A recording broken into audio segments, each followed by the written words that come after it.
So hello everyone. I don't have you guys all on my screen. I didn't set it up that way this morning, but welcome to basic power programming education session. I have Jason Chasson and Max Callio from Sunrise here. I've sort of roped them in to do a little bit of a crash course on the handheld power programmers that we have been using with Manitoba Possible wheelchairs. So Jason's going to kind of do a step-by-step how-to demonstration. I guess it looks like Jason has us all muted. So if ever you have a question, you can hit the space bar to speak if you want to be heard. It might be easier if we sort of wait out the content. There's not that much, but if we kind of keep all our questions to the end.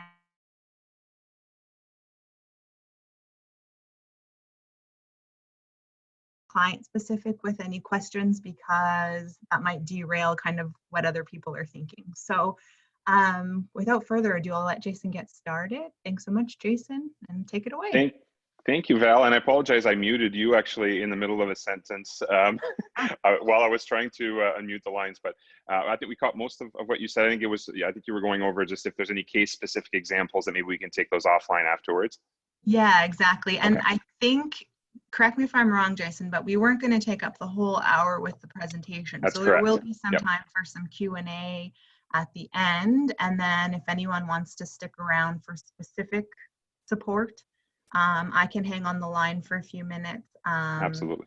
And Jason too, I don't know if I'm going to speak for Yep. your availability. Yes, I'm available. If there's any like client specific scenarios that you want to maybe do some troubleshooting with, or just kind of ideas as to how to better program, and Yep. we'll help and be able to support you that way then. Absolutely. That sounds great. Well, thanks for the intro, Val, and good morning, everyone. I am going to mute all the lines now, but if you want, you do have control over, you can unmute yourself if you'd like to ask a question. I'll just do that just so we don't have any background noise. And here we go. All right, so again, thank you, welcome. Thanks for your time. I did schedule this to be roughly about 45 minutes. We'll see if I stay on time here, but I am definitely gonna leave time for questions at the end. And like Val said, I'm more than happy to stay afterwards and answer some one-on-one questions, or even schedule a time down the road to do that as well. So, but in order to maximize our time here this morning, I'm going to start just with a very brief overview of what your options are when you're programming the Quickie X Series power chairs.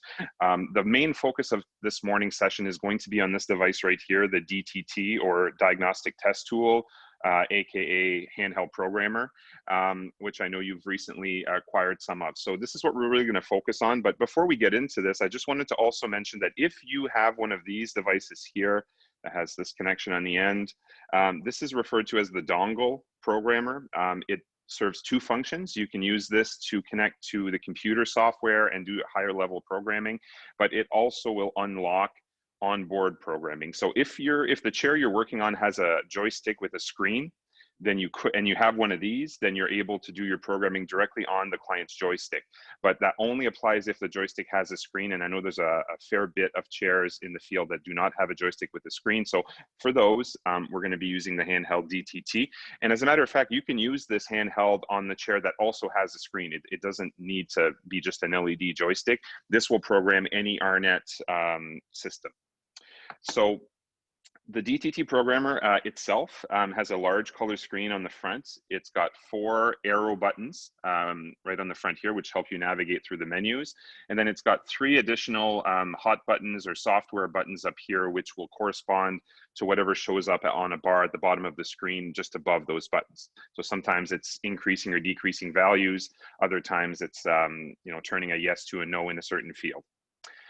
If you look at the bottom of the DTT programmer, it's got some ports. So the main port, I'll try to shine this towards the light here. The main port is this guy right here.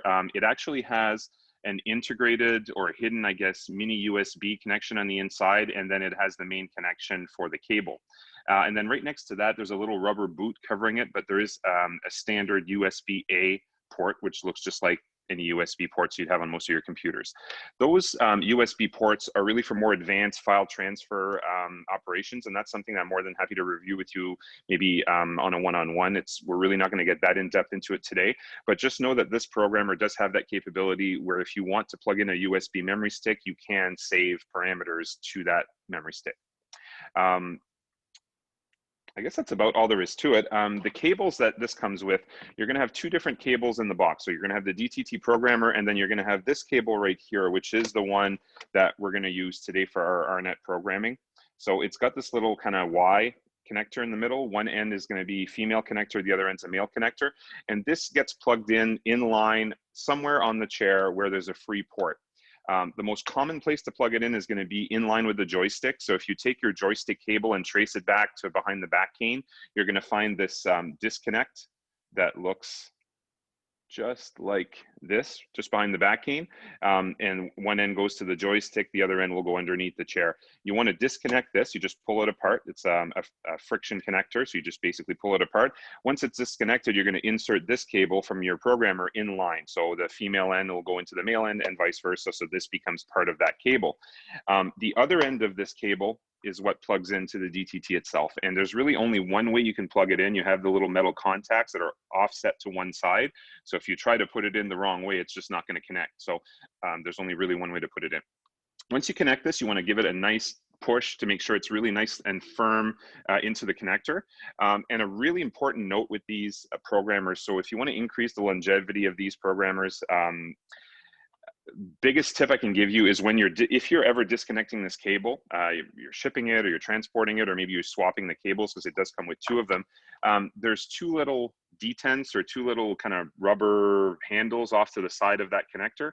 You really want to squeeze very hard on this. I actually use the kind of side of my thumb and a knuckle here to really push as hard as I can before I pull out. If you don't push really hard on that connector, these little plastic clips that are here, I don't know if you can see them, little plastic clips on the side, you can easily break those if you just kind of try to yank it out. And then once that's broken, you're gonna have a really hard time making the connection, and sometimes the backlight's not gonna work on the screen. So just, if you wanna maintain these, try to make sure they're inserted all the way and then just squeeze nice and tight before you pull it out. The other cable that's gonna come with it, we're not gonna talk really about too much today, but it looks just like the one I just showed you, except one end is like this.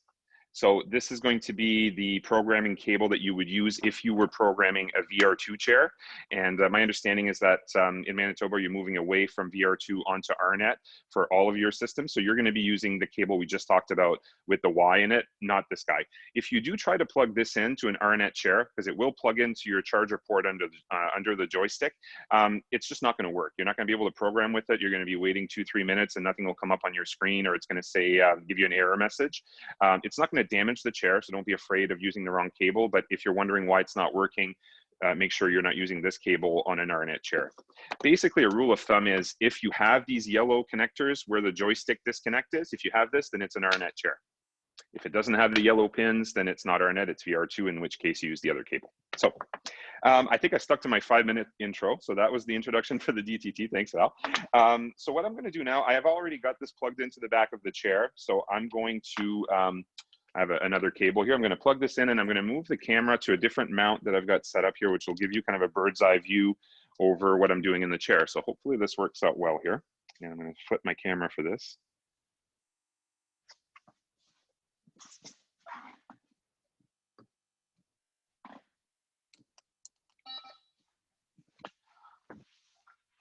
I even get to sit in the chair for this in service. So once we plugged in the DTT, and Val, can you just give me a thumbs up if you're seeing this okay on the screen? We're seeing it. I just want to clarify that the joystick that you're using is the RNet color screen joystick. Correct. Right now. So just so that everyone, just in case not everyone's super familiar, so just wanted to make sure. But yes, we're seeing everything really well. Thanks, Jason. Perfect. Awesome. Yes, and that joystick is what we consider our enhanced joystick. It has additional functionality. There's Bluetooth and infrared functions built into it. But really what we're talking about here with regards to programming applies to all of the AirNet joysticks, regardless if it's this one or the more common one with the smaller screen or the one that has no screen. The parameters here are going to be all the same. What's different really is what you have access to in terms of the feedback, the higher resolution screen, and so on. But certainly everything we talk about today applies to this joystick and all the other ones. So I'll actually move this out of the way a little bit so we can focus in on the programmer a bit more. So when you first plug this in, you're going to get your backlight will come on the screen, and you're going to see 4 headings: Program, My Files, Diagnostics, and DTT Info. We'll start from the bottom because 99% of what we're going to look at today is under the program header. So DTT info basically, oh, and by the way, I guess before we go into the menus, I should tell you the navigation, basically just imagine that you have a pyramid that's laying on its side. So all of your menus are on the left-hand edge of the screen. And then as you open up menus, submenus, you open them up towards the right. So you see all these little arrows on the screen.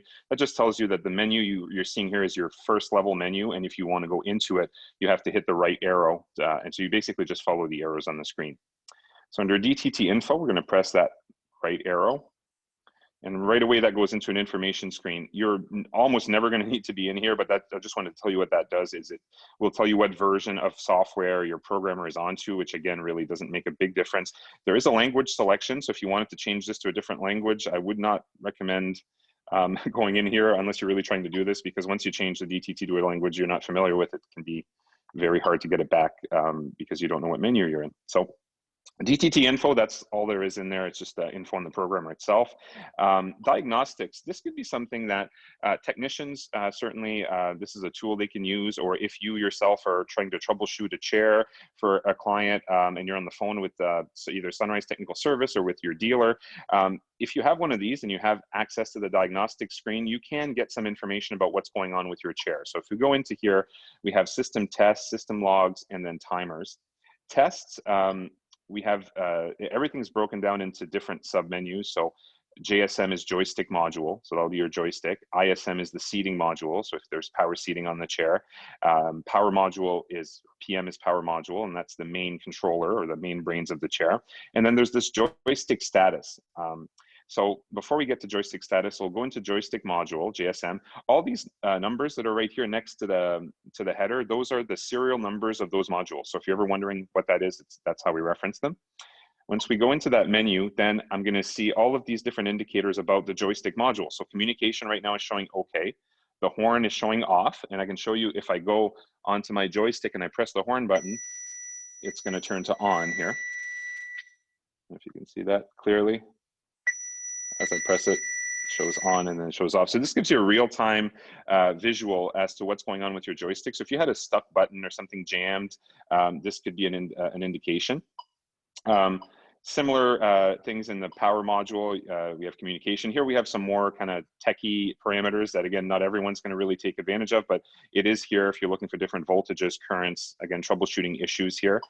And then joystick status, this is one of my favorites. If you go into joystick status, it'll give you a representation of the joystick, and then you're able to actually move the joystick and see if your joystick still has a full range of movement, or if maybe there's a physical damage to it. If the chair, when it starts up, gives you an off neutral error, then perhaps there's mechanical or damage to the joystick. This could give you an indicator. If your joystick's not being touched and the little yellow crosshair is off the middle, that's telling you that it's not reading a proper center on the joystick, so you could have physical damage. So again, I don't use this very often myself, but it's just nice to know that it's in there if you need to.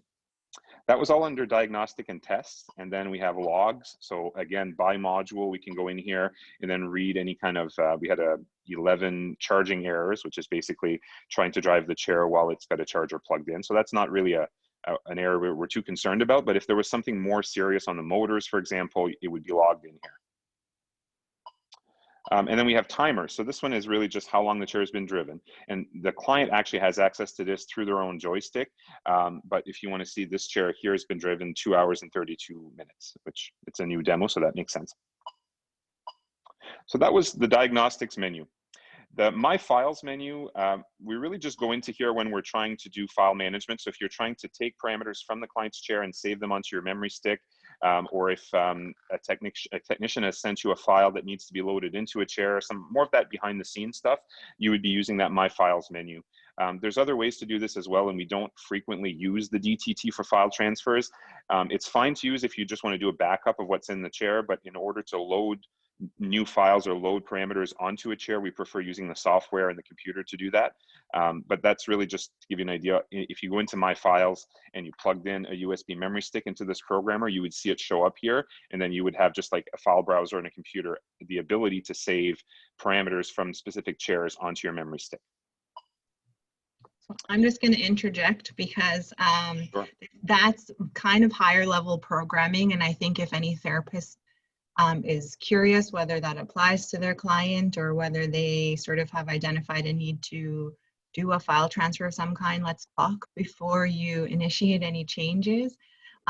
Sometimes because the chairs on the program have a different motor than what is typically factory given, sometimes there will be things in this file section that will come up, but they're specific to ensuring sort of that congruence between these alternate motors and the programming. So we kind of don't want people messing with that too much, for lack of a better word. So if you do sort of identify that need, and I also think if it's a chair that's gone through assistive technology, then the clinicians there would have probably given a file over, or can kind of identify how best to keep the file, whether it's with the client or with them or what have you. But I would just say let's not play with the files section too much.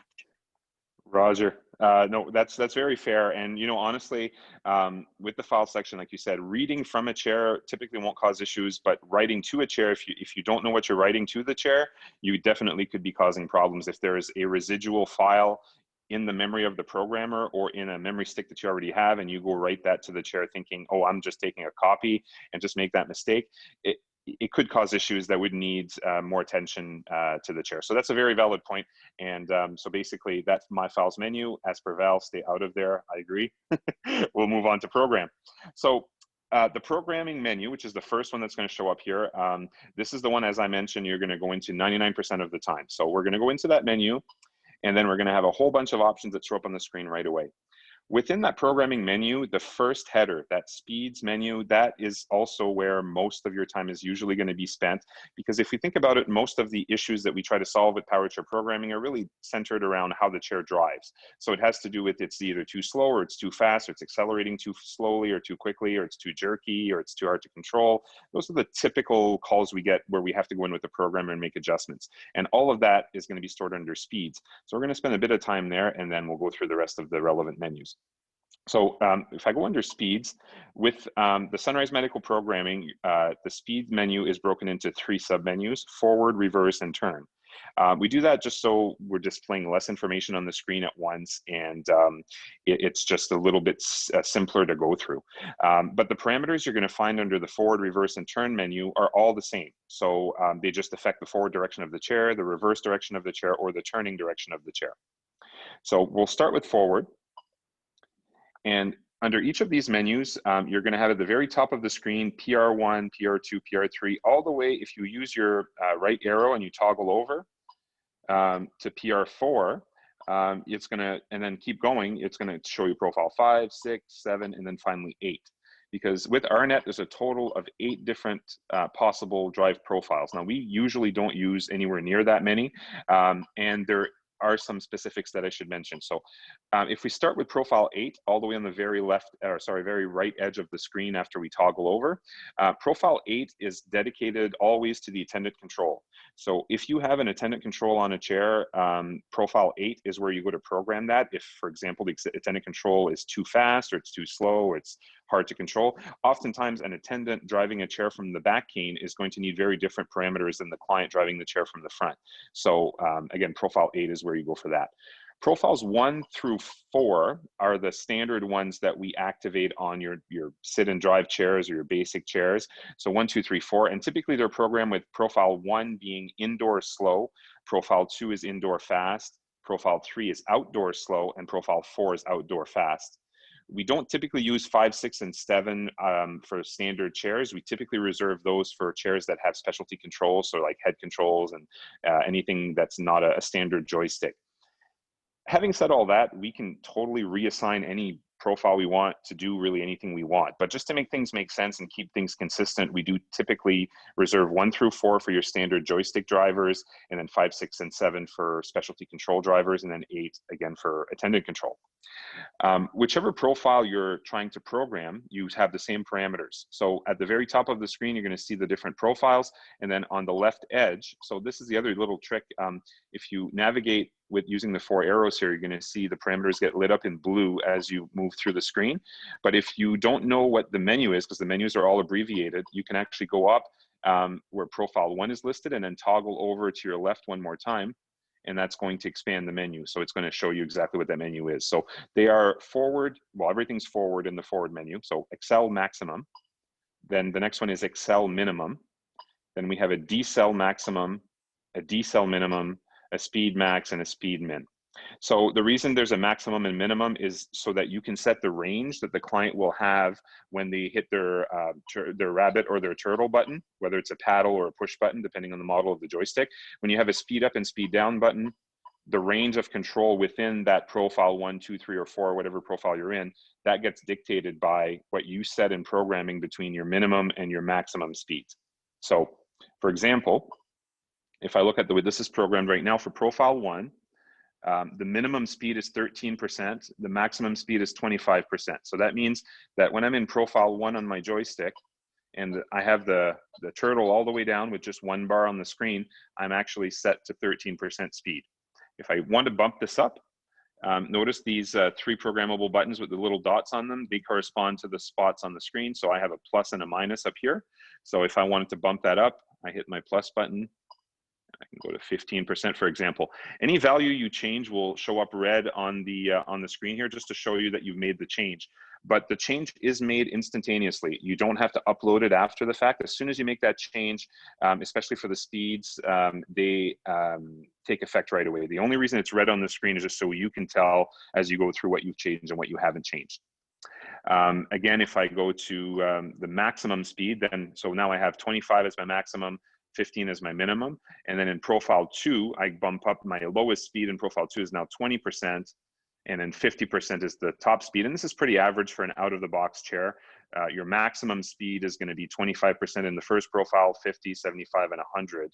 And then your minimum, that can vary. So you can do a lot just in basically changing these speeds to dial in what the client is trying to, how they want the chair to really respond when they're in certain environments. And again, we have multiple profiles so that we can accommodate for indoor speeds, outdoor speeds, and different levels of speed. The acceleration and deceleration parameters, I basically never touch those unless I'm getting a complaint that the chair is either too slow to respond. So I'm trying to turn left, but the chair takes forever to make that left turn. Or more often than not, it's the complaint is that it's too jerky. So I'm trying to drive straight and it just, you know, the chair just wants to veer off too much. If I move off of center just slightly, the chair wants to take off on me. Those, that can be really affected by your acceleration parameters under your well, that would be under the turn menu if it's a turning issue, but for forward as well. If the chair, let's say, takes off too quickly on you, or it doesn't stop quickly enough, that's when you're going to check your accel and decel parameters. So basically, the acceleration parameter is how quickly the chair gets to that speed that you've got set after you hit the joystick, and the deceleration parameter is how quickly it stops. So the higher the number for your deceleration, the faster that chair will come to a stop when you let go of the joystick. The higher the number for your acceleration, the faster that chair will get to the top speed when you push the joystick all the way forward. So again, you can really come in and program these individually by profile to really dial it in. What I typically will do if a client calls and says, or they have a complaint that you know, the chair is hard to drive straight, it's really, you know, too sensitive, immediately I would go out of that forward menu, and I will go right to my turn submenu here. And under turns, you're going to have exactly the same parameters, acceleration, deceleration, and speed, and your profiles, but only for your turning directions. So first question I usually ask is, which profile is it in when you're finding it hard to control? Usually it's one of the faster ones, so it might be 2 or 3 or 4. And then I ask them, you know, how fast do you have the chair set, like your turtle and rabbit, how you know, what setting do you have it to? And that gives me an idea of, you know, which parameter I should go check here. So if the client says, well, I'm always driving the chair outdoors in profile 4, and I find it really hard to control, that really narrows it down. So I go to profile 4 under my turn heading, and then I would look at what my acceleration is and then my deceleration. And I would probably turn down my acceleration a little bit, and then I might even turn up my deceleration so it becomes a bit more responsive, but you know, responds more like what the client is expecting. You can, again, turn that up or turn that down, depending if you want to make the turns slower and more controlled, or if you want to make them a bit faster and more sensitive. So I'll go back out to the forward menu. So we covered basically acceleration, deceleration, and speed, which is really all that's in here, maximum and minimum settings. If you've ever wondered what happens when you set your maximum and minimum settings to be the same value within a specific profile, what basically that will do is it deactivates your speed up and down button. So the client really will have no control of the speed within that profile. It'll be fixed because their maximum and minimum parameters would be the same.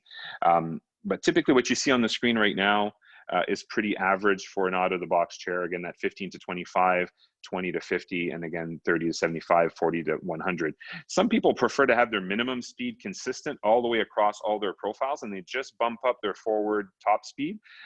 That's totally up to personal preference, but most cases you want to bump up both the lower and the upper speed for each profile, so that when you go from, you know, first speed or first gear, as I refer them to sometimes to clients, to the second one, to the third one, to the fourth one, there's a very logical kind of progression in how much speed you get, both on the low end and the high end of your range. So that's why we program them that way. But again, know that this is all completely customizable. Some clients only have one drive profile, which I'll show you how to turn those on and off in a little bit. Some clients only have two drive profiles, one for indoor, one for outdoors. I know one client I have in particular that I've been working with for upwards of 20 years, and he's on his third chair with us. And he basically has one profile, and it's 0 or 1%. I guess you can't go to 0, 1 to 100. And that's all he does. And he is probably the best proportional joystick driver I've ever seen. He's very, very good at just feathering that joystick lightly when he wants to move around his apartment. But I mean, anyone else touches that joystick, the chair just whips around on you. He's got an 8-mile-an-hour chair, and again, one profile. So he's not the norm. He's definitely the exception. But just know, again, you have up to 8 profiles. They don't all need to be used. Typically, we use between 2 and 4. So I backed out. So again, as I'm navigating here, I'm basically only going forward to the right and reverse to the left, up and down, again goes up and down. So I backed out of the forward menu. And again, the reverse menu, I won't go through all the parameters again because they're identical to the forward. You'll notice the speeds are different though. If we look at our reverse menu for profiles 1 through 4, we've got a range of 10 to 15%, 15 to 20, and then for some reason, 10 to 15, we go lower again for profile 3, and then 15 to 20. And actually, that does make a lot of sense, because the faster your drive profiles in the forward direction, sometimes you don't necessarily want to proportionally increase your turning speeds as well, because just because you're driving at 6 miles an hour forward does not mean that when you want to make a turn, you want that turn to also be taken at 6 miles an hour. You typically want to have the chair slow down, grip a little bit, and then go into that turn at a more slow controlled speed, and then accelerate again when you go out of the turn into the forward direction.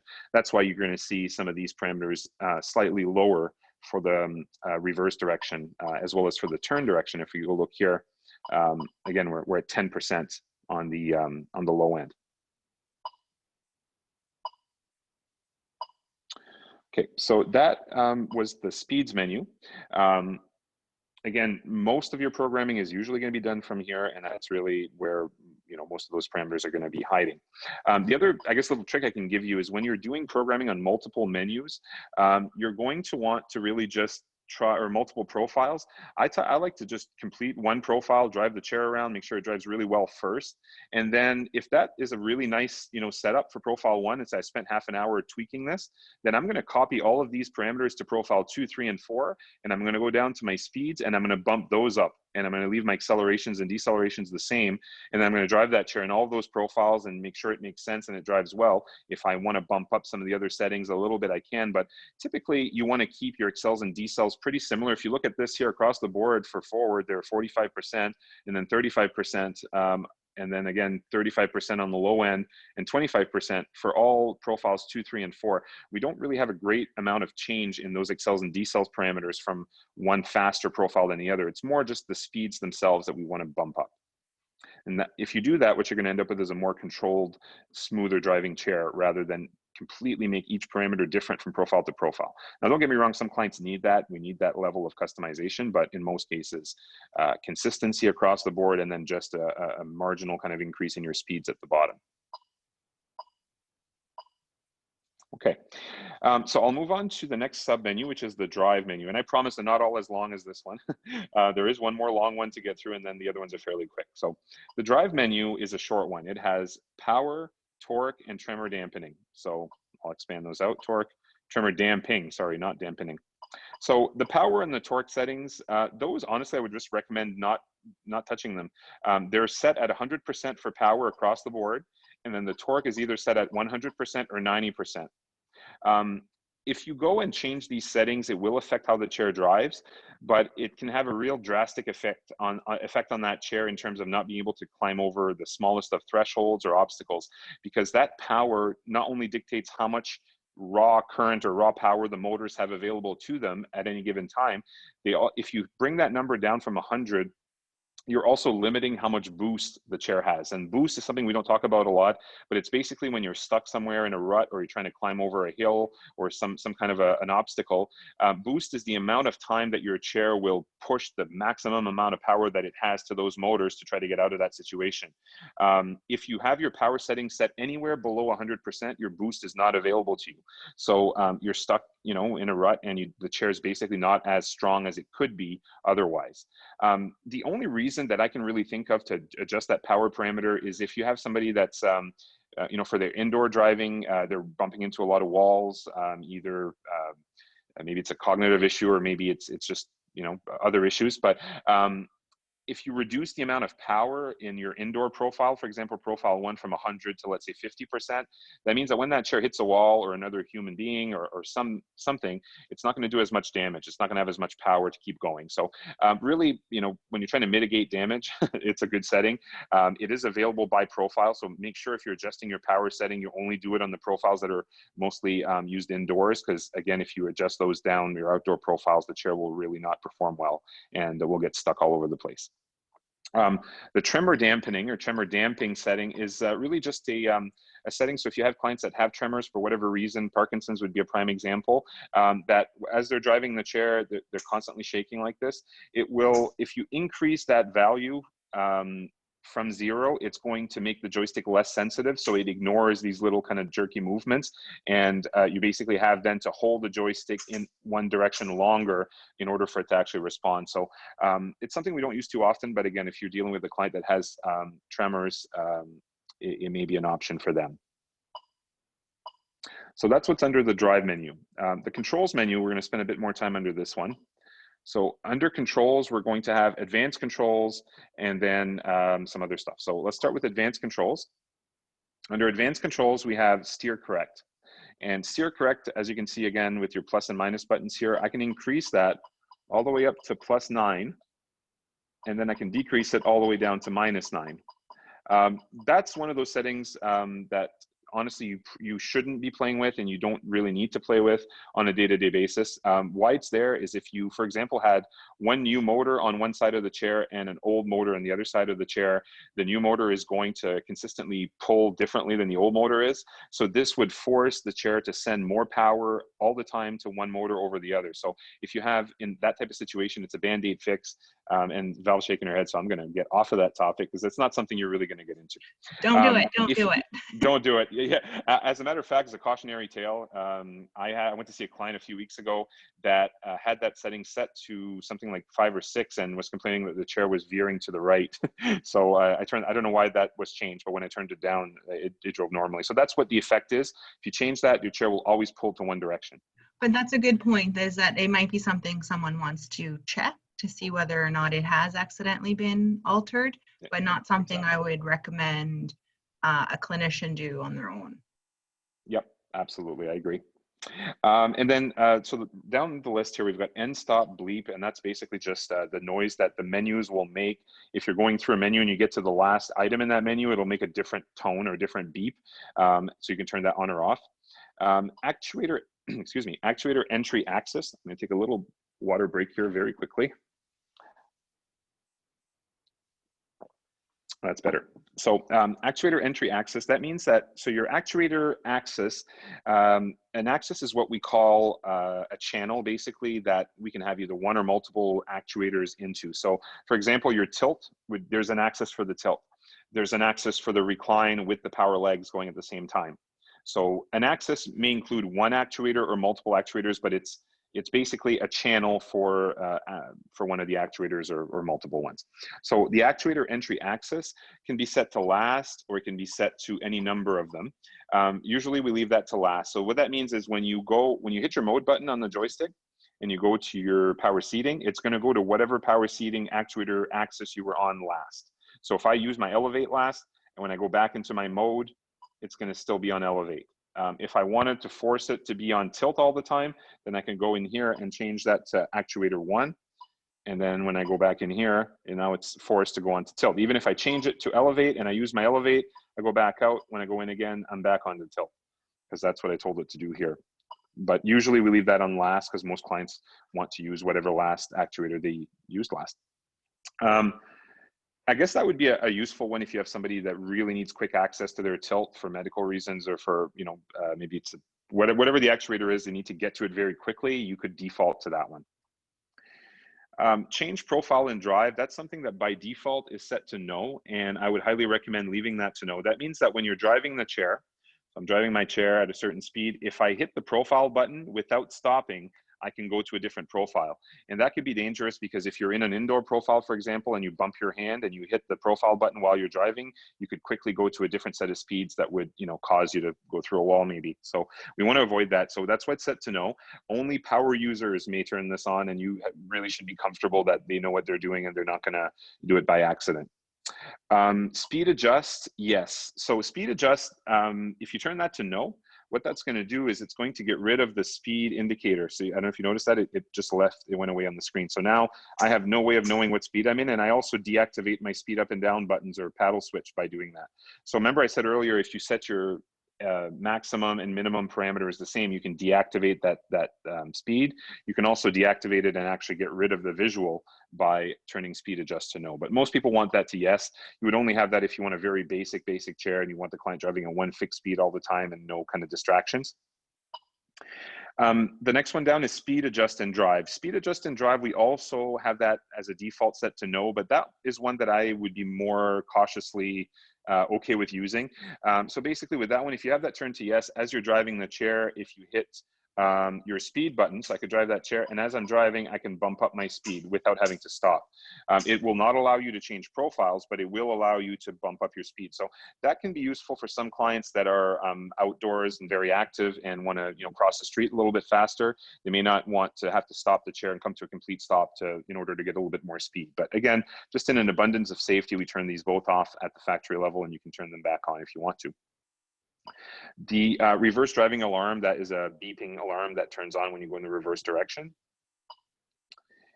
Emergency stop, so that is a latch function. So if you're going to use latch, which again, latch we recommend using with extreme caution, but you can latch actuators or you can latch driving. And latch driving means that you give an input to the joystick and the chair keeps going by itself. It's kind of like a cruise control.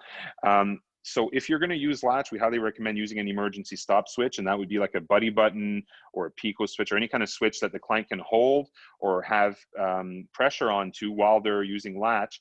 And then if their hand comes off that switch, or if they want to stop in an emergency, they just have to let go of that emergency stop switch and the chair will come to a stop.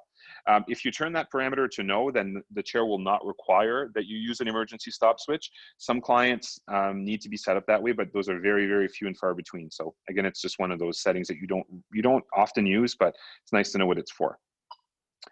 Lock function enabled. This is something that honestly, I wish we actually had this set to disabled or set to none out of the box, because it often, well, not often, it sometimes gets triggered by accident. So the lock function is on your joystick.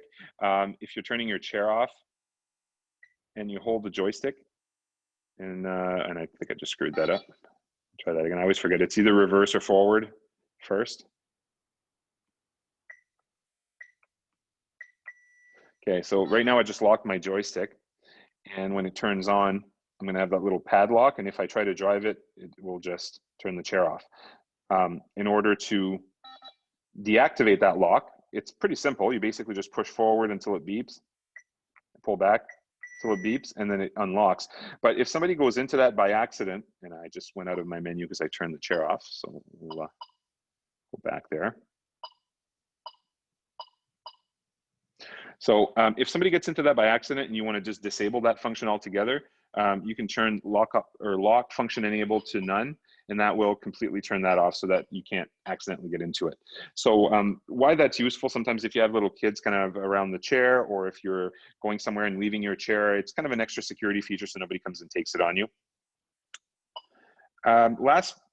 Power up mode can be set to last, and I would suggest that set to last. That means that when you turn your chair off and you turn it on again, which mode the chair will go to first. And driving is a mode, power seating is a mode, Bluetooth is a mode. So everything the chair does is a mode. Typically, when we turn the chair on, we want to go to driving, or we want to go to whatever we were doing when we turned it off. So that's what we have it set to by default, last. So if I was in power seating, for example, and I power off my chair, when it comes back, it's still going to be in power seating. But if I change that parameter, then I can force it to go into drive every time if somebody forgets to change it, for example.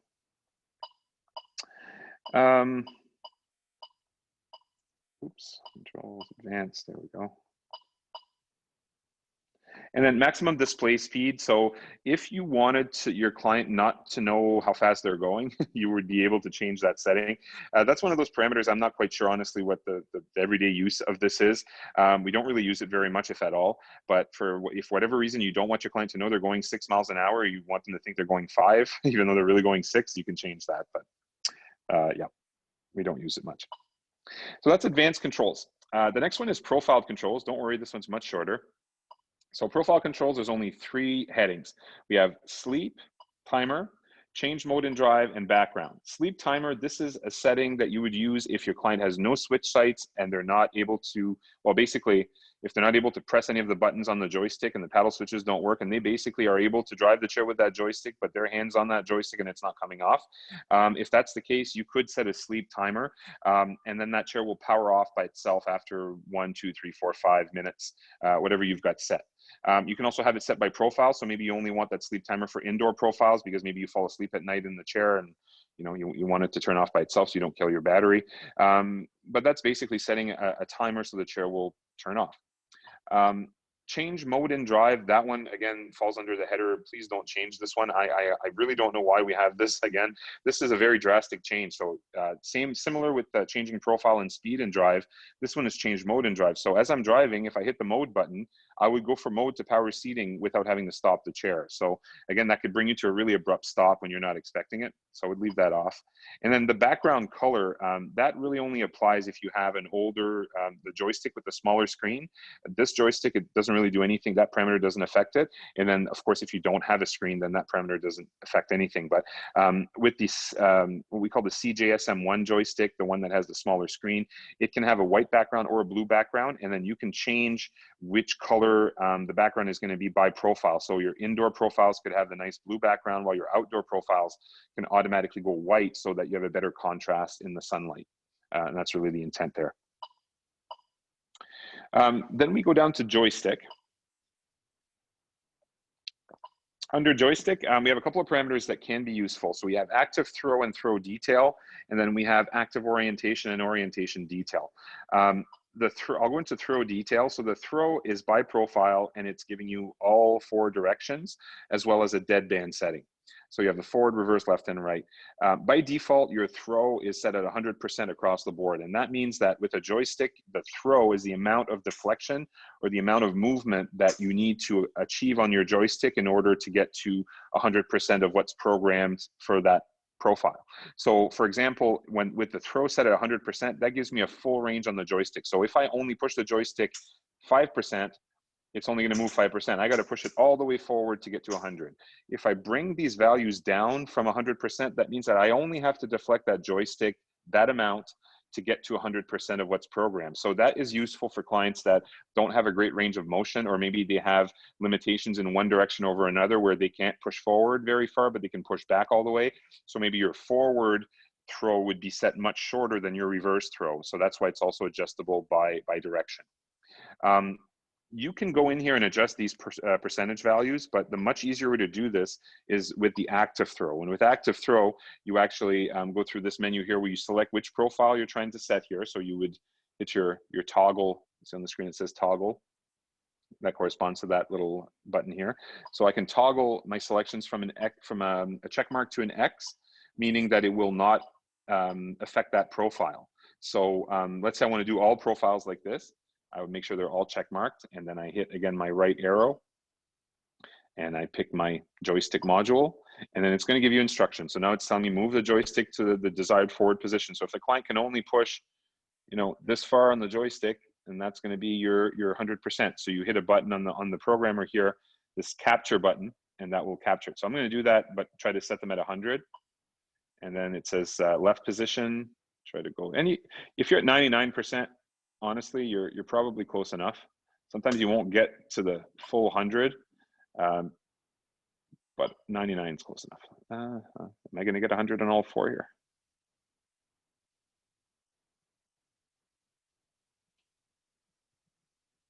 Nope, it's all for 98.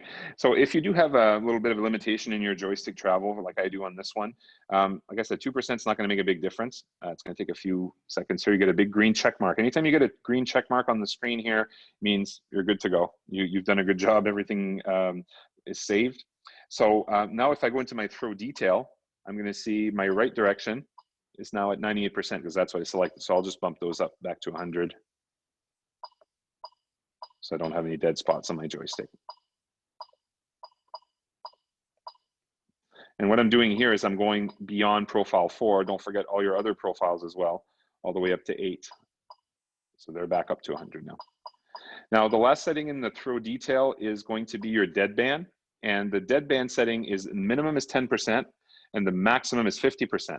So what that means is the circle that the joystick can travel in, 10% of it, so from neutral, from where it is in resting, if I push, so right now I'm pushing 10%, the chair is not, well, I just did here, but I went beyond 10%. So that means that I have a little area right off of my neutral that I can move the joystick and it won't register anything.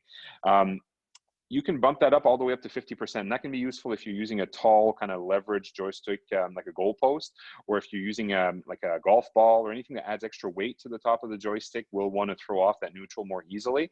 Or if the client just really, MS clients, when they get their hand on the joystick, it can be really hard for them to take it off. Sometimes they have to get it on before they turn the chair on, and they have a really hard time kind of keeping it on neutral. So you can just kind of increase that sweet spot or that neutral deadband spot that doesn't register anything.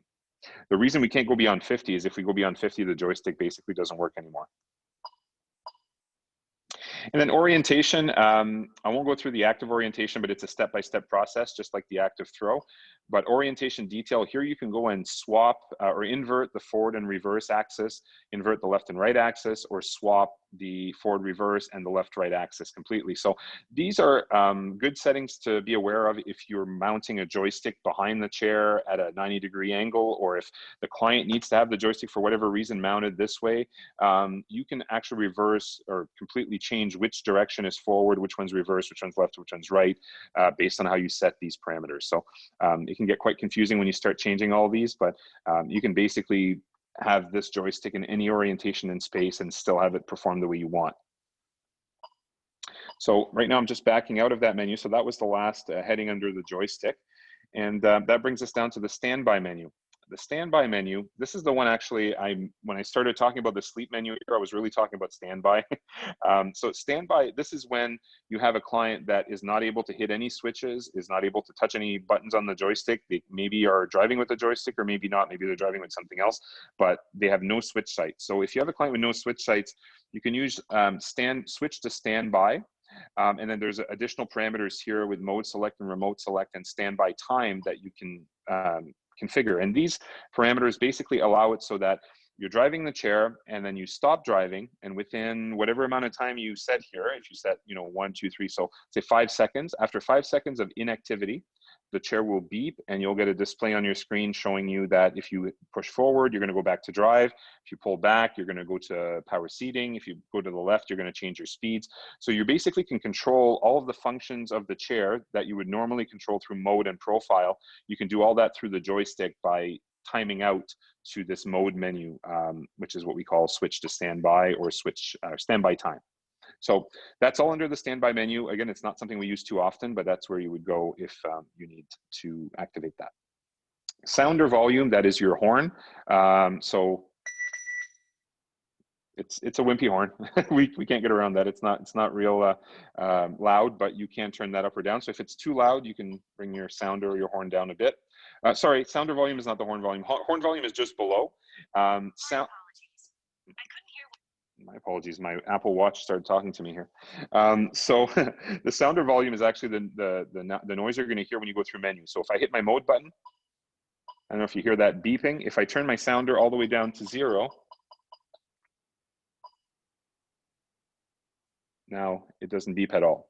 So that's a good way to silence all of your buttons on the joystick or make them not as loud if you're in school or church or library or whatever the case is, and you need to be able to press those buttons on your joystick, but you don't want the chair to beep.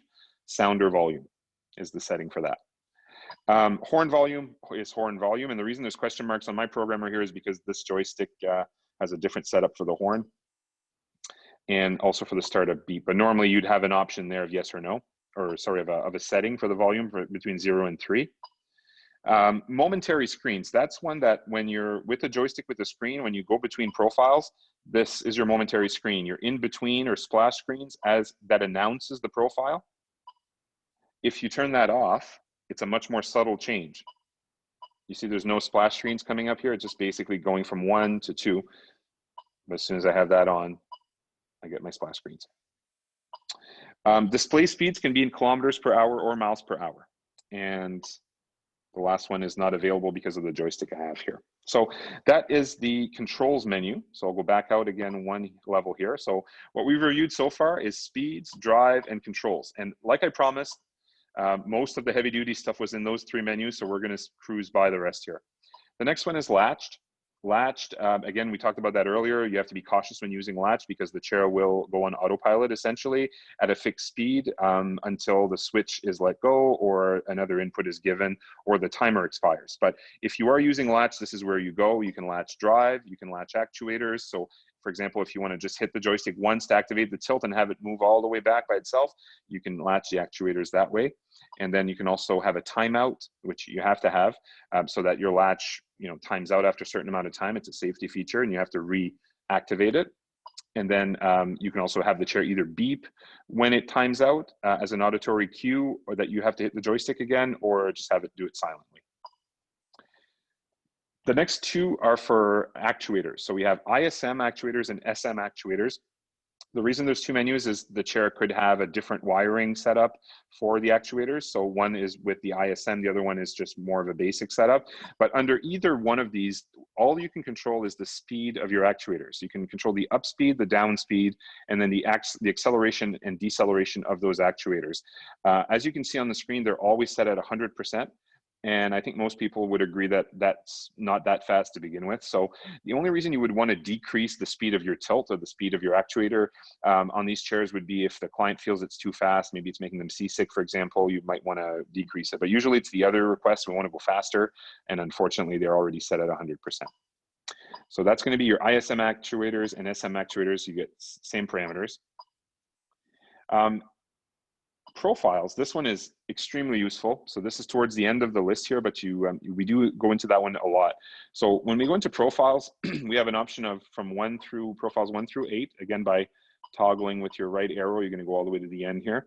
And this is how you turn profiles on or off. So very easy. If you get a new chair out of the box and you have a new driver and you want to start them off with 1 profile only, I would go and turn off profile 2, 3, and 4. You don't necessarily need to go turn off 5, 6, 7, and 8 because they aren't active on a standard chair anyway. So I would just leave them to yes, because they're already assigned to specialty controls, which we don't have on your standard chairs with joysticks. So if I did that by leaving only profile 1 to yes, when I hit my profile button on the joystick here, it now does nothing. I only have one profile. If I go and turn profile 2 to yes, now I'm going to have 2 profiles, 1 and 2. I'll turn them back on. That's a really quick and easy way to turn off profiles and then just turn them on as need be. The modes menu, this is another one where I'm going to make you aware of it, but you really don't really need to go into here. This is more of a technician supported operation going to the modes menu. So remember I said earlier, everything the chair does is a mode. So driving is considered a mode, power seating is considered a mode, and so on. When I go into the modes menu, I'm going to have at the very top of my screen my modes listed 1 through 8. There's 8 different modes that are available. And then on the left edge, I'm going to have my profiles, all 8 profiles. And then you either have a yes or a no for all of your modes by profile. You'll notice that mostly they're turned to yes. You may have some turned to no, how the chair, depending how the chair is configured. But generally speaking, profile or mode 1 will always be yes, because that's driving. So you always want to have access to your driving mode. And then mode 2 is power seating. So if there's no power seating on the chair, it may be set to no out of the box. If you've ordered the chair with like a separate push button that's not going through the joystick, mode 2 may be disactivated or deactivated so that you only have access through the push buttons.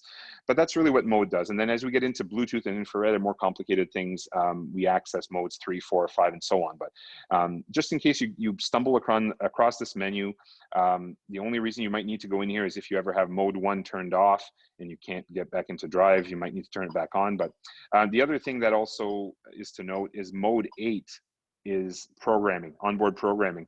So if you went in here and turned off mode 8, you'd actually effectively turn off onboard programming.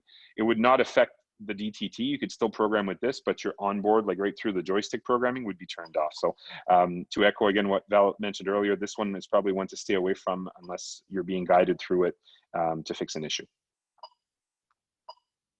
And then input device, this one is going to be set to either universal, uni for universal, JS for joystick, ATT for attendant control, Omni for an Omni, and then these little asterisks, and then IOM. We don't really use the IOMs at all. Omni, meaning that if I turn profile 1 to Omni, I would be telling the chair that for profile 1, I want to use a head control, or I want to use whatever's plugged into my Omni. This chair does not have an Omni, so that would effectively turn off profile 1 for joystick use. I would not be able to use profile 1 anymore through the joystick because I've told the chair that it's an Omni profile. So I'm going to put it back to universal. So your options are, again, Omni, which would then default to whatever's plugged into the Omni for specialty controls. JS is for joystick. So most of your chairs, if you go under input devices, profiles 1 through 4 will look like this. Profile 1 is universal, 2, 3, and 4 are joystick. Why do we set them that way? We usually set 1 as universal. So if you do go in and plug in an Omni into that chair, it's going to have a home. It's going to have a profile that you can default to, and it won't hurt anything. Because it's universal, that also allows profile 1 to use the joystick. So it's going to show up on the joystick as a profile. You don't want to have them all set to universal, although it will work if you just have a joystick on the chair. That's how we can differentiate between a profile that's assigned to a specific drive control, like a head control versus a joystick, is by assigning it to a specific profile. So again, I'm getting a little bit in the weeds here, but essentially input device, this would be something you might go into if you're troubleshooting, or just to verify that you are set to joystick if you're using a joystick. Almost there. System, this is something that you'll have access to. Copy profile and load presets. Copy profile I would probably not use. It's not really that helpful. I've personally really never used it. Load presets though, if you go load presets, and it's going to ask you for sure, if you hit yes, I'm going to hit no, it's going to reset the chair to its factory default. So that may be something that could be useful if you've done a bunch of programming and you're trying to just reset everything. That can also be done through the onboard programming function using the dongle. So if you have a screen on your joystick and you have one of these dongles, or you have this DTT, you can load presets, which is factory defaults. And then the Omni, I'm going to skip over today. other than to tell you that the Omni programming parameters are all specific to specialty controls. So if you have a chair with an Omni, that also implies it has a specialty control of some sort, whether it's a special joystick or a head control. And then there's a whole other level of programming for that. We can plug in 2 different specialty controls at the same time, and so on and so forth. So if you're interested in doing more of this higher level programming with Omnis and specialty controls, that's something we can do down the road, but we are gonna look at that today. So that is everything you have under the programming menu. So if I now, you'll see this little dotted line at the bottom right after Omni. If I go beyond that by hitting my bottom arrow, I'm going to go back to speed. So it's just a rotational list that keeps going. So we went through all the parameters and then ended up back at speed. So this is DTT and onboard programming for that matter of fact, because it also really completely mirrors over to what you're going to see on the joystick if you're doing onboard programming. So I think that's all I have scheduled on my end, and I don't know how we're doing on time, Val. I guess I'm I'm right at the hour, so I apologize. I went a little long. I am going to stop talking now and open this up if anyone has any questions. I should probably see if I can unmute everyone here.